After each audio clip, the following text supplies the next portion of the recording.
comment être certain de ne jamais retomber dans une relation de manipulation.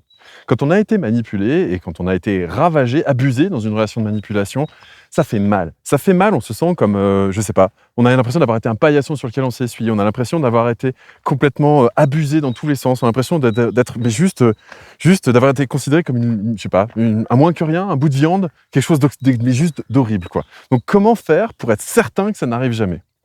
La plupart des gens, ce qu'ils font, et peut-être c'est ce que vous avez fait aussi, c'est qu'ils se mettent dans un bunker émotionnel. C'est-à-dire qu'ils se disent plus jamais ça, et ça je comprends tout à fait plus jamais ça, parce que ça fait vraiment très très mal.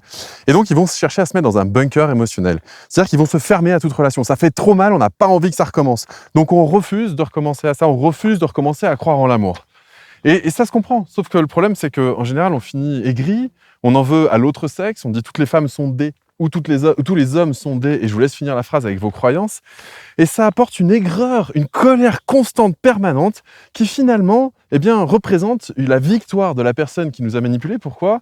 Parce que, eh bien, ça nous habite toujours, c'est-à-dire que cette personne nous a fait du mal, cette blessure reste là, et comme elle reste là, on est porteur de cette blessure, et donc quelque part, cette personne continue à gagner dans l'histoire, puisqu'on reste affecté par ce qu'on a vécu. C'est comme si on n'arrivait pas à s'en détacher.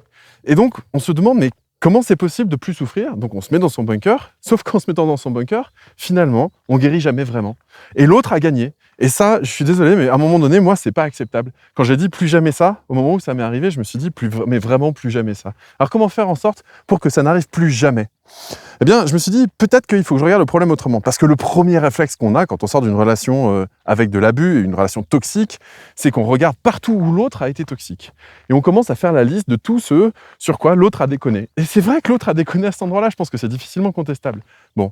Et donc, on se sent victime et on va légitimer sa position de victime. Et oui, on a été victime. La question n'est pas là. La question est comment faire pour ne plus être victime. Et c'est ça la vraie question.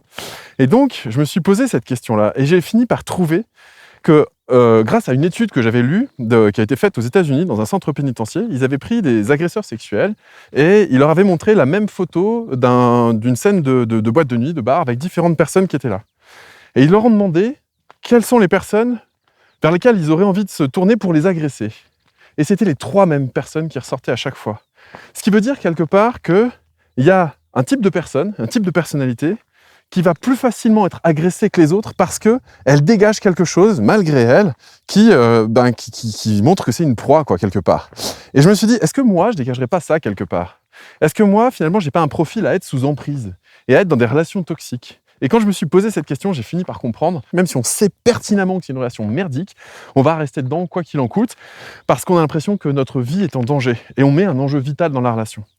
Quand on est sous emprise de quelqu'un, c'est qu'on a un profil à être sous emprise. Et le vrai plus jamais ça, plutôt que d'être dans le bunker émotionnel et dans l'aigreur permanente, eh bien, moi, j'ai trouvé cette solution-là. En tout cas, ça a été de travailler pour faire en sorte que je ne sois plus jamais manipulable. Et aujourd'hui, je ne suis plus sous emprise, je ne suis plus manipulable. Et à chaque fois que des personnes ont essayé, à chaque fois, elles se sont cassées les dents là-dessus. Ça n'est plus possible en amour de me manipuler. C'est terminé. Si vous voulez en faire autant, je vous en prie, cliquez sur le lien qui est autour de cette vidéo.